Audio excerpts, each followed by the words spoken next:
Good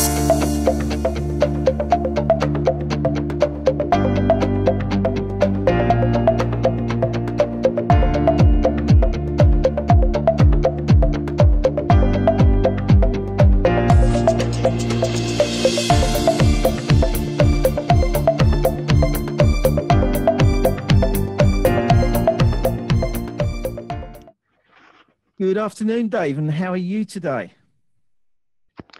Fantastic, thank you, Paul. Yep, happy that it's Friday. We've seen a very interesting energy market this week, and we've had lots of inquiries from the people, our customers that we deal with. So it's nice to now be getting to that point in the day where you can start to kick back a little bit and start to enjoy the weekend. You know, the weekend kind of starts here. And it's 5:30, and you're in the UK. And yes, it's that Friday feeling, isn't it? Because tomorrow's Saturday. I won't say my favourite saying, which is I always call it Poets' Day. I don't know if you use Poets' Day, do you? Yep. I completely understand what you mean when you say Poets' Day. Yes, a typical English thing. Maybe I'll do a translation for people who want to contact me direct. So, Dave, we've met.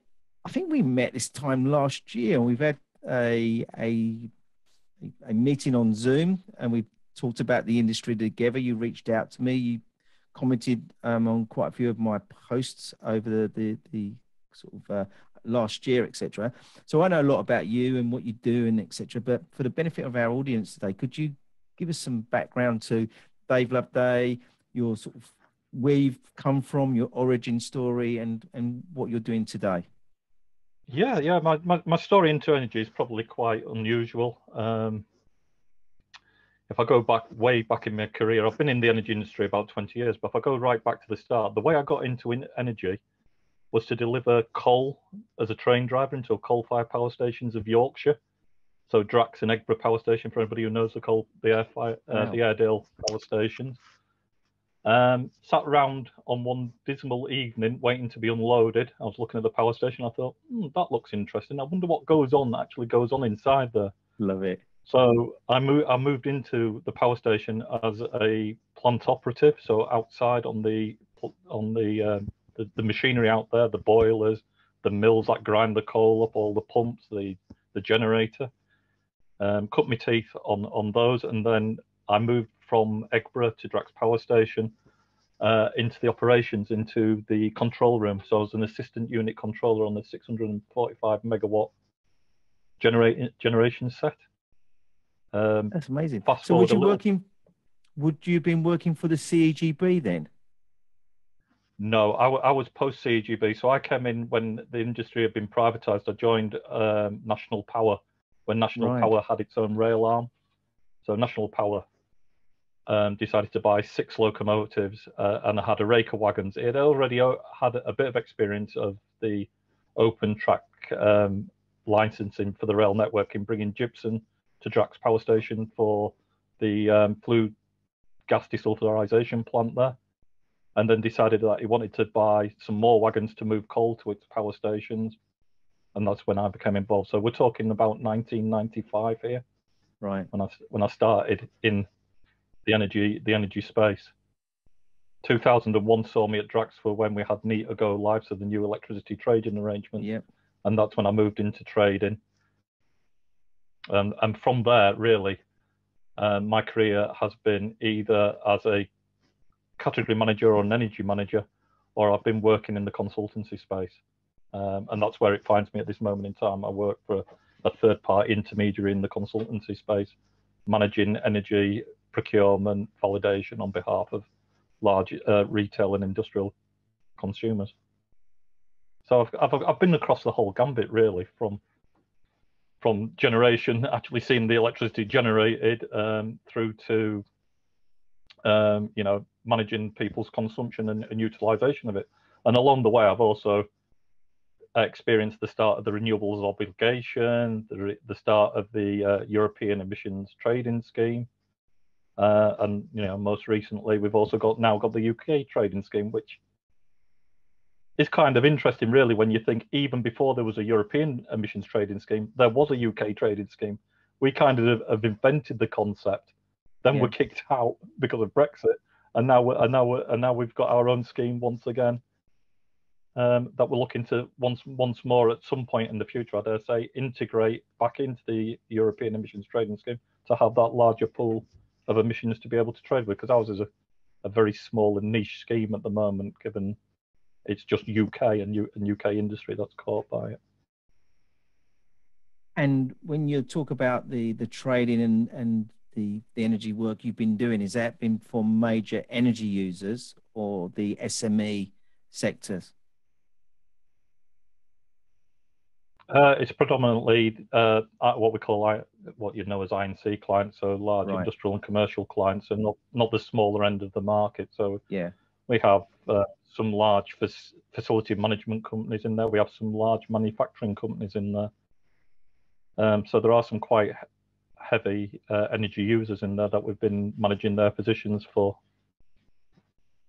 And we've, you know, it really has become more to the forefront of people's minds now with what we've seen in this, you know, the last 12 months of energy prices sort of like increasing by 200%. It kind of focuses people's mind on this cost because it's such a high cost now in terms of their overall cost base. Yeah. So you've brought us straight into where I wanted to talk about, which is I call it the energy crisis, and predominantly, you know, your focus has been the UK, and we have got global listeners. So I'd like to touch on some of the global stuff if you can, but let's talk about the UK. And offline, you was sort of you was telling me about how you sensed this was coming many months before, since the start of the new year. So can you sort of give us some background to that, of what's been happening in the market? Yeah. So the first indications of this, as we were discussing offline, Paul, I think were around the Christmas time when we started to see prices rising, and that kind of fed into the fact that we're also starting to see what had been a benign carbon price starting to rise as we moved from phase 3 of the European emissions trading scheme into phase 4, which had much tighter caps on it. So part of that could have been, you know, you could have said that was part of a response to the tightening of the caps, and the movement of carbon drives the movement of both electricity and gas prices because of the relative carbon content of gas and coal generation. Yeah. And as we went through the winter, sort of like December coming into January, the market was rising. Not so much that it would set alarm bells ringing, but it was, you know, the market was moving up. So we were looking at clients' positions, and people that were what we considered lowly hedged, we were starting to look at increasing those hedges just in case. You know, at this point we were still like, well, February could start to see the normal sell-off, and then we've still got some volume open to be able to pick up on that. And indeed, when we moved into February, we did actually see that sell-off, but that was quickly countered, you know, within a few days. And then from kind of like the March time, the traffic has been pretty much one way, occasional pauses, but it's been going up.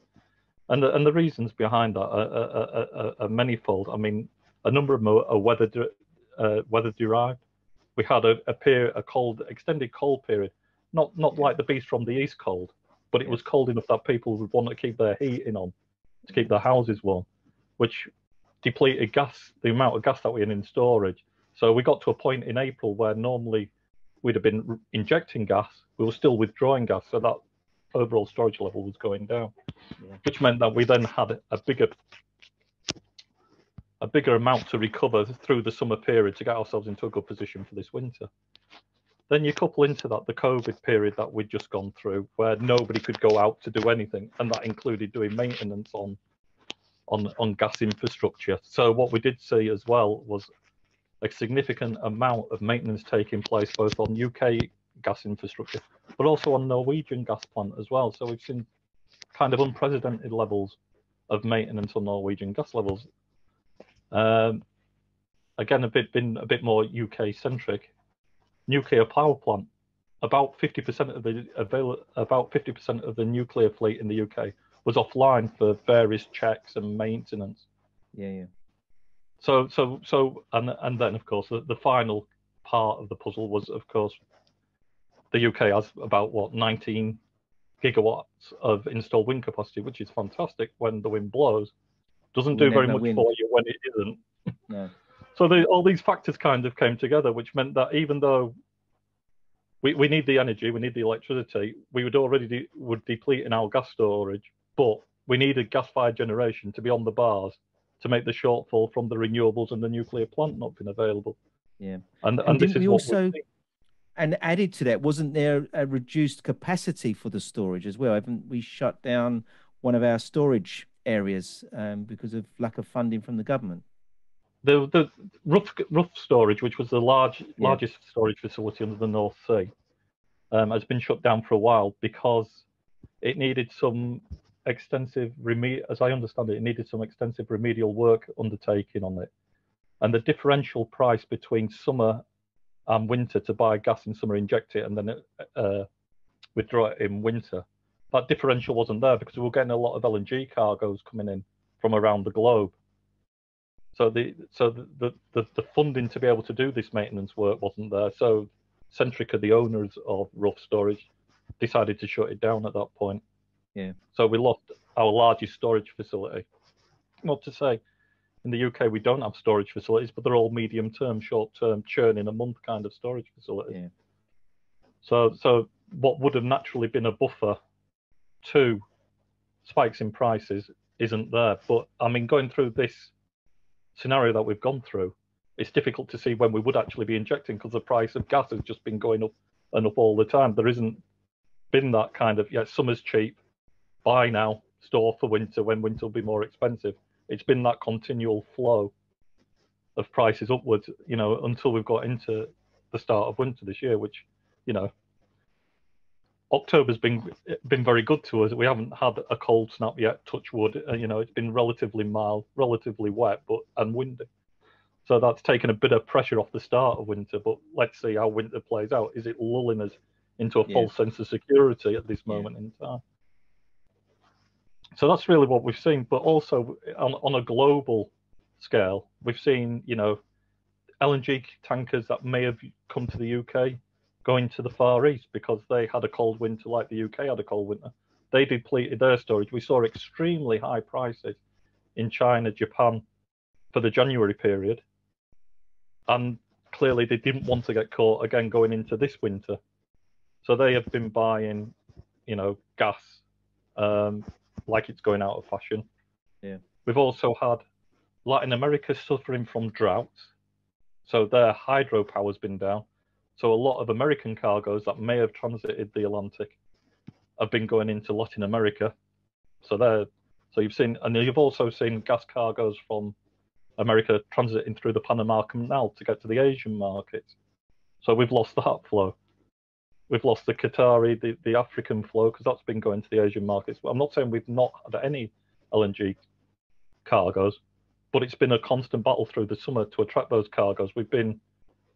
We increased our gas price, China increased their gas price. We increased our gas price, China increased their. It's been laddering up all the way through summer, trying to get these limited flows of cargoes coming to either the Northwest European hub or the Asian markets.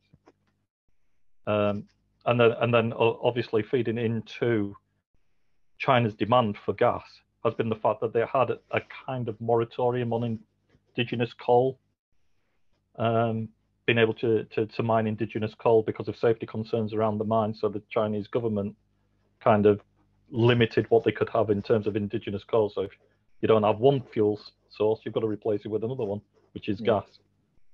And again, if I keep thinking about this and all the drivers in this, the globe is rushing to decarbonize energy, and the transitional fuel from that to move away from what would be classed as highly polluting coal to renewables is gas, because it's got half the carbon content of coal. So like the UK uses gas as it's transitioning, and Europe will use gas as it's transitioning. So is everybody else. Yeah. So the demand of gas has gone up, or the demand for gas has gone up as well. And then if we think, so if that's on the generation side, if we think on the demand side, of course, we've seen the global recovery out of a pandemic start. So what you've really seen here is demand just outstripping supply because of all the maintenance that's been taken on the supply side, and the demand side has recovered a lot faster than the supply side can catch up with, because you've had a lot of new plants where the final financial decision hasn't been made because prices during the COVID period were so low it didn't make sense. Yeah. Now you're seeing these prices rise, it does make sense, but there's a lag.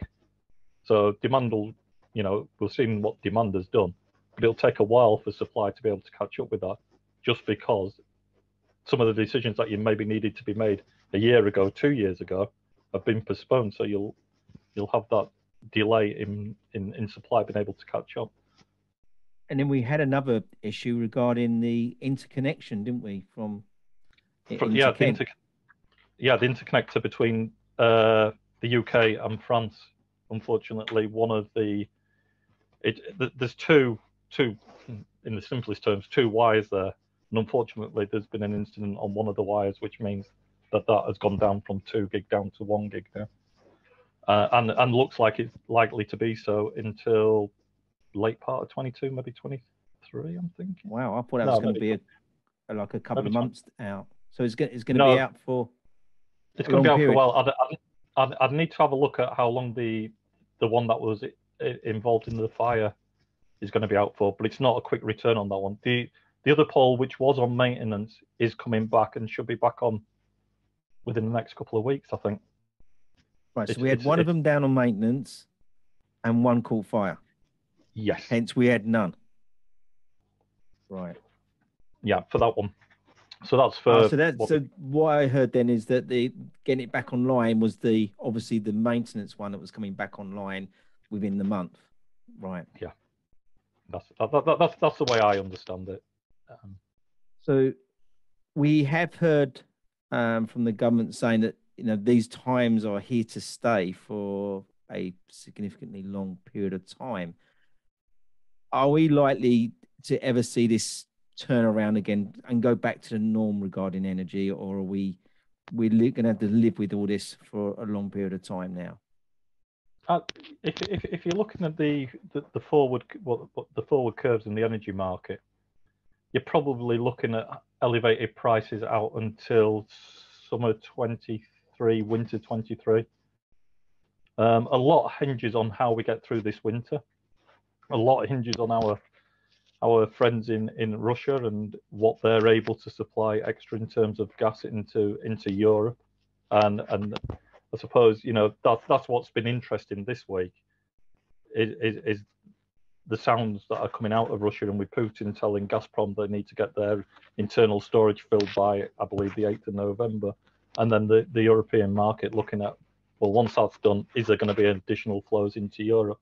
And we have seen the market sell off over the last couple of days based on an expectation that potentially there is going to be some more gas. So it's looking slightly more positive at the moment, but there's nothing definite there, and there's the fundamental underlying low gas in storage, and we're still got to go through winter yet. Does mean that this market could bounce. This could be a small lull before the market ticks back up again. Equally, if the gas does flow from Russia, and it does take that bit of pressure off, and it does add that bit of resilience to the market, then some of that risk premium that we're seeing and have been seeing is likely to come out of this market. But we've still got high carbon prices, and that is the European and the UK government's will to decarbonise, to incentivise renewable energy. So we're not going to see a carbon price that's going to suddenly collapse back down to 20 euros a tonne, where it's currently up at, I think, 58 was the last I saw today. So that's still going to feed into your electricity prices. So your electricity prices aren't going to fall all the way back, even if we see a slight sell-off in gas and coal, which we are seeing at the moment. So I do believe that we're going to see elevated prices for a period of time. We're not going to see the £4 a therm or the £2 a therm that we're currently seeing, but it will be higher. I remember looking at this with a colleague earlier this year, and we saw winter 21 coming up to 70 pence a therm for the gas. Wow. And we thought, that's looking quite expensive. This might be an opportunity to unlock some volume. Yeah. And then we watched it, and we didn't do anything, and we just watched it. And now you're looking at like the £2 a therm, And boy, wasn't that a good decision not to unlock anything at that point now with the benefit of hindsight. But you can just see how this market has moved and how different the current market that we're in has been from, like we've got a few charts where we've got like the 5-year average, and this market is significantly above there. Summer prices, you're probably in terms of power, you're probably high 40s, low 50s. And you look at what we're paying now for the summer contract, over £100 a megawatt hour for it. Double what the long run average would be for these contracts. When you talk about megawatt, how does that translate down to the kilowatt hour? What's the prices of that regarding? Because I have heard some really crazy figures for gas and electricity. Well, I've heard 32 pence. So what you're looking at there, if you're talking £100 a megawatt hour, you're talking 10 pence a kilowatt hour. And that's the energy only part of it. And if you think about energy, and then you've got another, and it's at roughly 40-60 nowadays regarding right. Yeah, so you've got that other 60% to add on top of that, which is all your transmission charges and all your renewable levies. Yeah, your non-comment, etc. So I think we were still seeing prices for Q1 electricity. So January to March 2022 electricity up about the 36 pence a kilowatt hour mark all in. So these are high prices when you think that we used to be low 20s in terms of pence per kilowatt hour, even lower than that really. Probably 18 was and that's tasty a price. Significant change. I've got a contract. I'm working with an organisation at the moment, and 14p. I remember when we started out in 2016, we was doing their energy sort of profiling, and it was 12 pence we was using, and then we was using 14 pence, and now start to look at, say, 30 plus pence. That's going to be an amazing. It's double their cost. Yeah, it makes a big impact on their business, doesn't it? It does, absolutely. We feel for our clients through this period just because of how much that energy cost has increased, and we've started to see in the energy market as well that these prices are for some companies unsustainable, and we've started to see some sort of demand destruction on in terms of what they're trying to do in terms of consumption, trying to turn down, maybe postponing things, maybe pulling back production, just because the cost is too high. And that affects everyone, doesn't it? Even so, I've moved from a 3-bedroom house to a 2-bedroom apartment, and I was shocked to know that my energy price, thinking, I've downsized, my energy price is going to be less now. It isn't. It's exactly the same. No difference. No, so you're just offsetting the amount you consume by a higher price, aren't you? Yeah. That's literally it. It's a difficult time. I think we've also seen that in the market, haven't we, with the exiting of a number of smaller suppliers as well. Yeah. So when these suppliers go, obviously they've gone because they've hedged incorrectly, or they've it's caught them out as well, hasn't it? It's caught the suppliers out because they were committed to sell energy at that price. Has that also impacted on the energy prices as well, these energy suppliers going? Because it must be a very nervous system now, mustn't it? It hasn't too much. It probably will do in the future in terms of competition. But in terms of the energy suppliers that have gone into administration, I don't think it's because they were particularly badly run companies. Undoubtedly, there may be a few that are. It will be around their ability to hedge, the amount of money that you need to be able to put up as a credit line to hedge in these high price markets. It's what you've locked your customers into versus what the current market is. And if you haven't back to back, taken on board a customer and then locking it in, the differential here and the mark to market value will be quite large. And then, of course, on top of that, any late customers that you brought on, you've got the price cap. You can't charge a domestic customer more than the price cap. So even though the energy market is significantly above that, you're having to wear this cost. And unfortunately, some companies, and we're starting to see, you know, if the news is to be believed, some of the slightly larger companies now struggling with this as well. Yeah. So the casualties we've seen. I think Sorry, go on, Dave. I was just going to say, you know, in terms of what we've seen, you know, some of the very large companies struggling, but then you get into the supplier of last resort, and of course they're taking clients on at what is effectively a loss to them because of the energy cap. Mm. So that cost has got to be picked up by somebody at some point. And you know, these are businesses; they're not charities. So eventually, this will filter back through into people's bills, I dare say. Yeah. So we've seen some casualties already, and we're likely to see more casualties long term because of this. Yeah, I don't think we've seen the end of the companies that are going to struggle through this.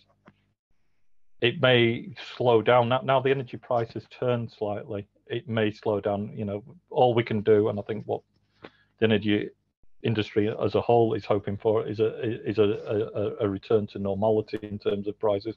As I say, and as we've discussed, it's not going to be a short-term event. You know, we're going to see, as I say, I think we've got at least another year, if not 18 months of elevated prices before we start to see anything back towards, you know, what we would consider normal. Although it's amazing how people have kind of adapted to the current market. These are high prices, but when the market moves, you know, £5 a megawatt hour or £10 a megawatt hour in a day, but it's still above £200 a megawatt hour for, you know, for periods, or above £100 a megawatt hour for the summer. How accepting people are now in the market that it's £100 a megawatt hour when, you know, £50 was the norm before. Yeah. It's, you know, just how it's rebased itself based on these high prices. It becomes the new normal, as they say. That's it. That's exactly it. You know, people don't bat an eye. You know, I dropped into, I think it was probably a LinkedIn post. I kind of said, you know, we used to think 70 pence a therm for winter was expensive. We could stomach £1 plus a therm for a particular event. The compressor fire at Rough, the tsunami in Japan taking all the LNG over there. Short-term events, price spikes, we could accept that. We never expected that we'd have a prolonged rally in the market that would just see these prices been the everyday price. It was like, up for a couple of weeks and then back off again because the market corrected. It was a bit of panic buying because who's going to have the supply? Then when there was plenty to go around, it was like, oh, right, everybody breathed a sigh of relief, prices come back down. Yeah. This time we haven't seen that. We've just seen this protracted bull run to the prices where we are. And as I say, it's only over the last 3 or 4 days that we've actually seen this market look like it might come off. And that, again, has been driven by you know, the noises around Nord Stream 2 and the Russians potentially sending some more gas into Europe, which is yet to be seen. I mean, if you were critical, you could say, well, there is additional capacity on the existing pipelines without Nord Stream 2 that could be filled to send more gas if the willingness to do so was there. So it's all very interesting. For me, though, like having to be reliant on, well, I don't want to start a war now. You just think of it. Energy Speaks Back starts a war by saying, you know, we're going to be held to the Russians regarding the gas, you know, to ransom. We could be, couldn't we? Yeah, I think it's a bit. It would be a bit harsh to say that we've been held to ransom by it, and you know, if you want the political conspiracy that this is all about Nord Stream 2, nothing else, you know, that's what you could look at. Equally, you could say, you know, the Americans were quite keen to wean Europe off Russian gas, and we're sending a lot of shale gas cargoes across the Atlantic until there were more attractive markets, and then all of a sudden those cargoes aren't there. So I think what Russia has this time, and which it probably hasn't had to this extent before, it's the only game in town. Whereas before, it didn't have that that power because there was always LNG. There was always other sources of, you'd either had the indigenous gas from the UK continental shelf. We had the pipe gas from Europe coming in. I mean, the other part that we haven't spoken about, of course, is the Netherlands and the Groningen gas field, the large Groningen gas field in the Netherlands, which unfortunately has been shut down because of the earthquakes it was causing when they were extracting the gas. So, there's been a number of other sources of gas that have been removed. But because the American flows are going to Latin America and the Far East, and because a number of other flows from Africa and Kuwait are going to the Far East, we've seen a dearth of LNG cargoes coming to Europe. So that leaves the only game in town really been what the Russians can pipe across. So they do have a slightly transient market dominant position at the moment. But if everything returns to normal and the amount of LNG from facilities picks up and Australia is able to start pumping more LNG into the Asian market, which may displace some of the Middle East cargoes from Kuwait coming and start that coming back to Europe.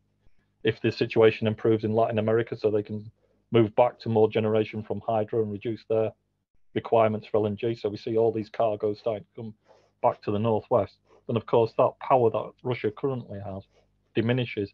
And maintenance next year on the Norwegian gas infrastructure is lower than this year, so we'll have more flows from Norway, and then the weather might play a blinder. We might not have a cold winter. We might have a mild winter, which means that we've only got 77% of gas storage full at the moment versus 90 that we want.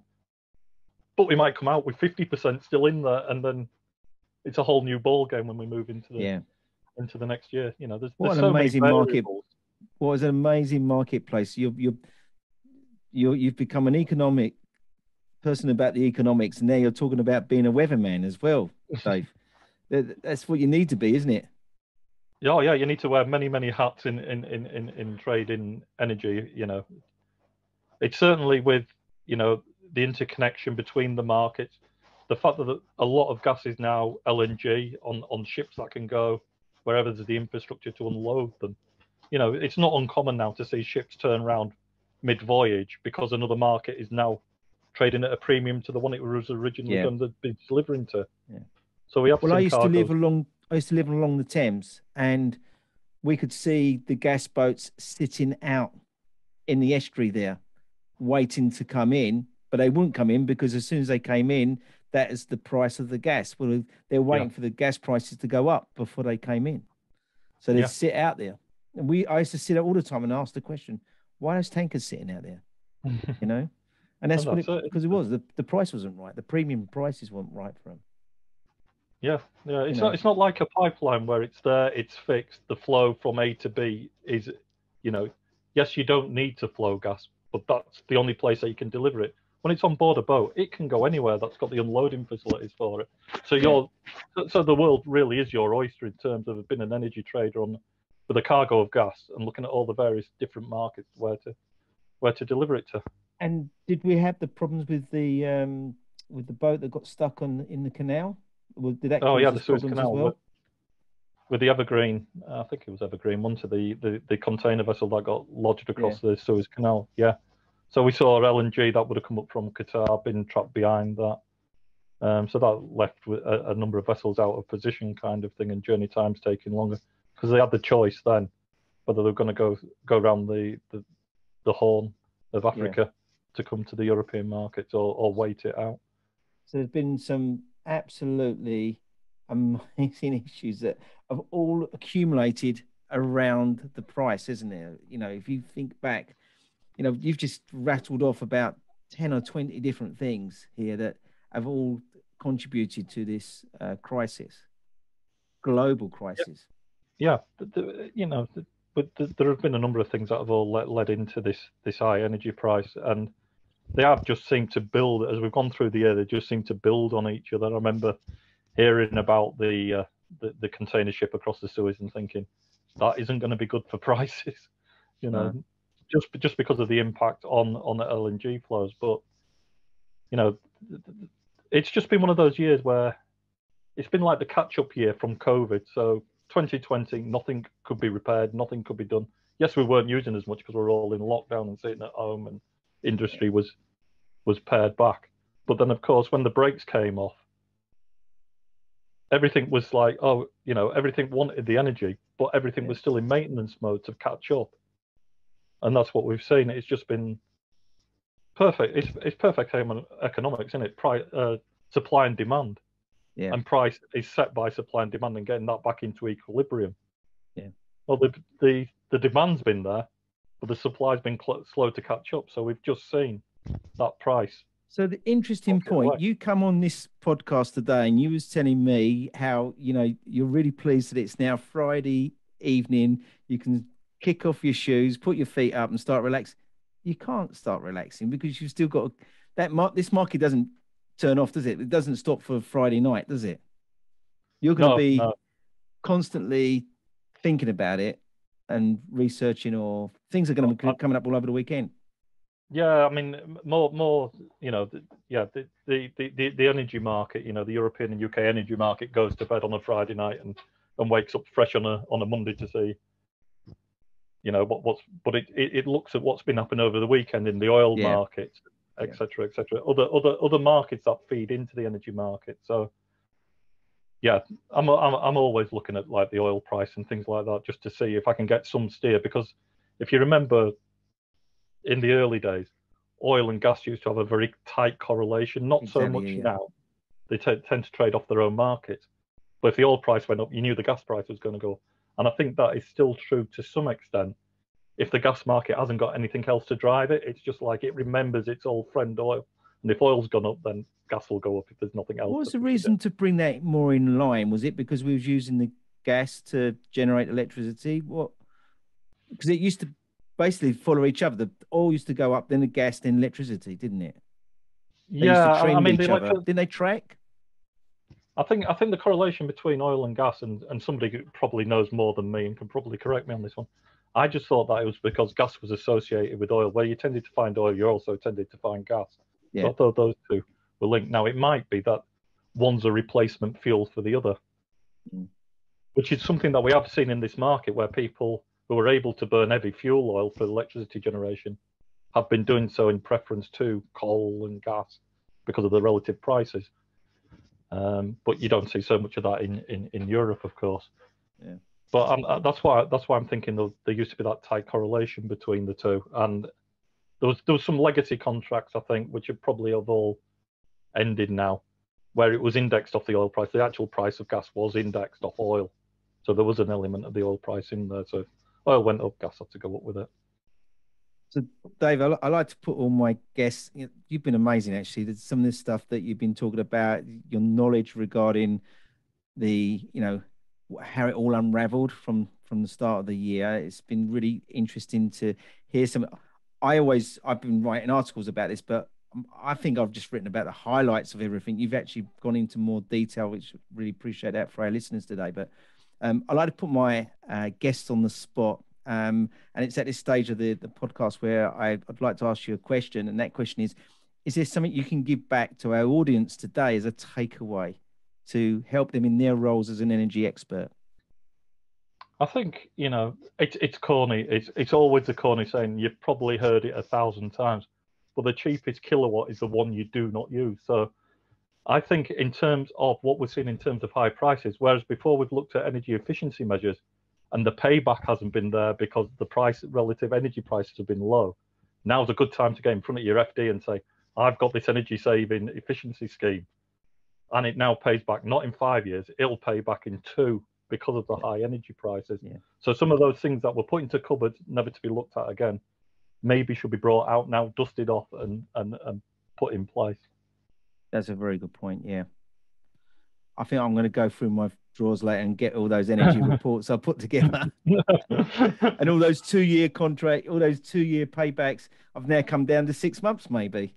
That's probably 5 minutes if you turn it off 5 minutes. It does really, for me, I've been wanting to say this all the way through, but I wouldn't know, your crossover into the energy management side, but it is a big driver for energy management going forward. And I've written some documents to help organizations beat this crisis by just focusing on driving down the cost and switching off rather than running or lowering temperatures or increasing temperatures. It's a no-brainer, isn't it? Absolutely. And I think this is, it's key. A key thing that underpins all this, of course, is the data. And the more data you have, and the more you're able to see how individual pieces of equipment utilize energy. So you can look for the outliers where you've got an old pump that's not very efficient versus one of your new ones, and then look to build a case to have that replaced and thereby reduce your energy usage. I think there's a lot, I think the high prices have brought a number of things into sharp focus now. And the documents you've written yourself, Paul, about energy efficiency and management of energy, and being able to visualize energy and how you're using it is very key to this. Well, Dave, thank you very much for sharing your knowledge with us today. It's been great catching up. I wish we'd been talking more regularly, because obviously it does feel like this time last year that we caught up for the first time, but it's been a real honor to catch up with you again, and thank you for the knowledge. And I'd like to just say, lastly, please, you and your family stay safe during these times. Thank you very much, Paul, and Joe, thank you very much for hosting. It's been great. Thank you.